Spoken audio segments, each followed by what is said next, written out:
રાજકારણ આ શબ્દ સાંભળતા જ મગજમાં શું આવે છે?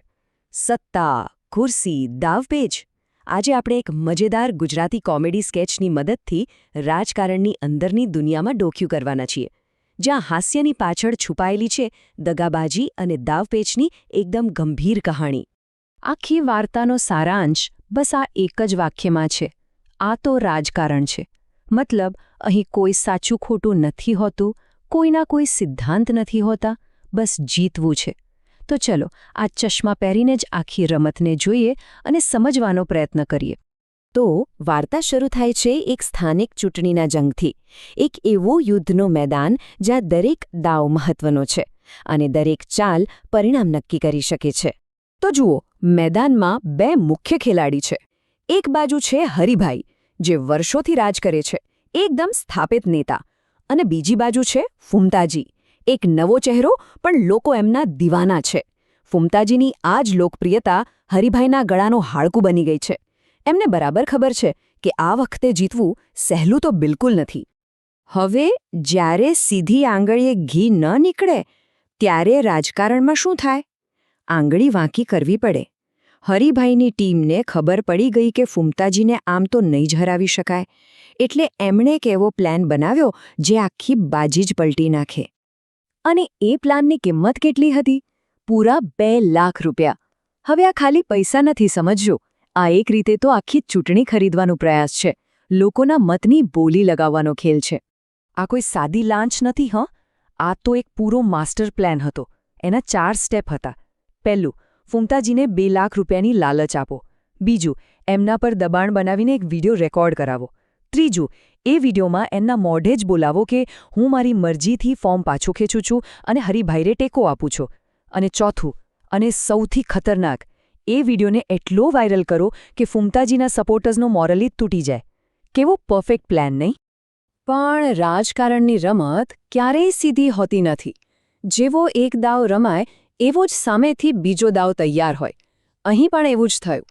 એક ડબલ ક્રોસ, એક એવો દગો જે કોઈએ વિચાર્યો પણ નહોતો.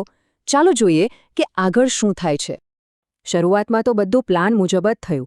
ફુમતાજી કેમેરા સામે આવ્યા અને એમણે એ જ શબ્દો બોલ્યા જે એમને ગોખાવવામાં આવ્યા હતા.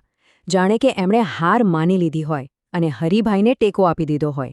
પણ શું ખરેખર એવું હતું? અને અહીંયા આવે છે આખી વાર્તાનો સૌથી મોટો ટ્વિસ્ટ. ફુમતાજી કોઈ ભોળા નહોતા. એ તો પોતે મોટા ખેલાડી નીકળ્યા.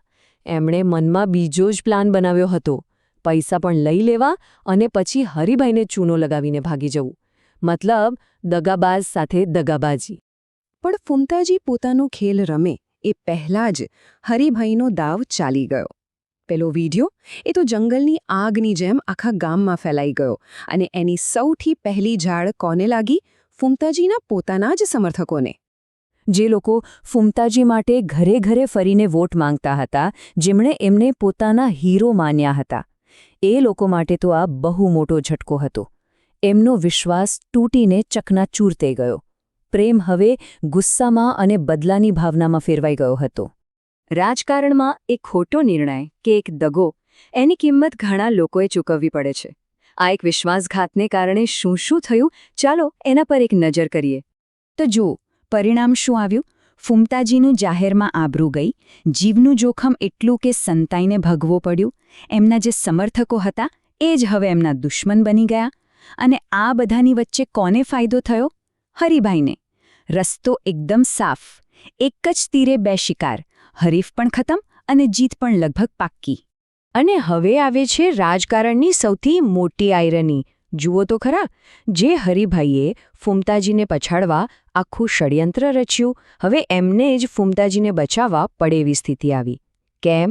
કારણ કે જો ફુમતાજીને કંઈ થઈ જાય તો પેલી મરજીથી ફોર્મ પાછું ખેંચ્યુંવાળી આખી વાર્તા ખોટી સાબિત થઈ જાય. દુશ્મનને જ પોતાની ઢાલ બનાવવો પડ્યો. આખી વાર્તા કદાચ કોમેડી લાગે, પણ એની પાછળ રાજકારણનું એક બહુ મોટું અને કડવું સત્ય છુપાયેલું છે. તો આ આખા કાંડમાંથી આપણને શું શીખવા મળે છે? આ ઘટના આપણને એક શબ્દ સમજાવે છે: રાજકીય નિરાશાવાદ. આનો મતલબ શું? આ એક એવી માન્યતા છે કે રાજકારણમાં બધું જ સ્વાર્થ માટે થાય છે. અહીં કોઈના સિદ્ધાંતો નથી, કોઈની વફાદારી નથી. બધું જ એક સોદો છે. પૈસા, પાવર અને દગાબાજી એ જ અહીંના નિયમો છે. આ ટેબલ જુઓ, એનાથી આખી વાત સ્પષ્ટ થઈ જશે. દરેક જણ જાહેરમાં શું બોલે છે અને ખાનગીમાં શું કરે છે.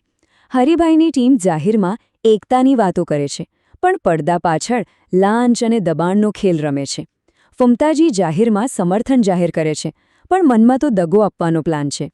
અને સમર્થકોનો જે ગુસ્સો છે એ પણ હિંસક બદલાનું રૂપ લઈ શકે છે. આને જ કહેવાય નેરેટિવ કંટ્રોલ કરવો. તો આ આખા ખેલમાં અસલી હાર કોની થઈ? નેતાઓ તો આજે હારશે, કાલે જીતશે, પણ સાચો ભોગ તો બને છે લોકોનો વિશ્વાસ.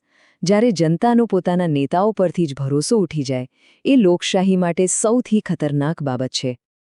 તો છેલ્લે આ જ સવાલ રહી જાય છે કે જ્યારે રાજકારણ આવી વિશ્વાસઘાતની રમત બની જાય છે, ત્યારે એની અસલી કિંમત ખરેખર કોણ ચૂકવે છે?